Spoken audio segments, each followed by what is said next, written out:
You are now listening to the Dogtrot podcast, featuring the architectural styles of southern Mississippi.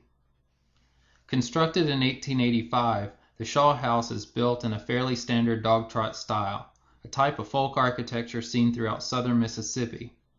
Such houses were most often built from longleaf pine heartwood. This type of wood was once extremely plentiful in the area and contains enough resin to be nearly rot resistant, two factors that contributed to its frequent use.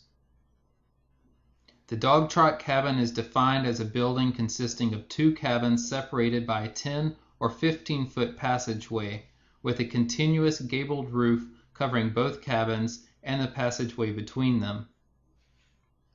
This covered passage acts as a breezeway and contributes to the circulation of air throughout the structure, a feature which cools a house significantly and is a substantial benefit during the hot summers of southern Mississippi. Often a porch was built to extend across the entire front of the house, and lean-to shed rooms were constructed at the rear of each cabin for additional space.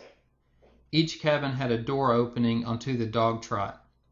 The name Dogtrot comes from the comfort that family dogs found in the shade of the passageway. The dimensions of the Dogtrot house are directly related to the size of the logs that early builders were able to handle. The building's foundation is made of vertical logs of longleaf pine, which elevate the house, protecting it from termites and moisture, and further contributing to air circulation. In 1902, Melvina and Gilbert Shaw expanded the original Dogtrot house and enclosed the back porch to create two bedrooms with shed roofs. The roofs of the Homestead building were originally clad with cypress shingles.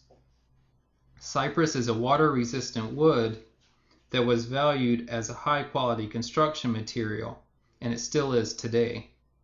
However, the shingle roofs were later replaced with large metal sheets, with long overhangs that kept rainwater away from the walls and chimneys.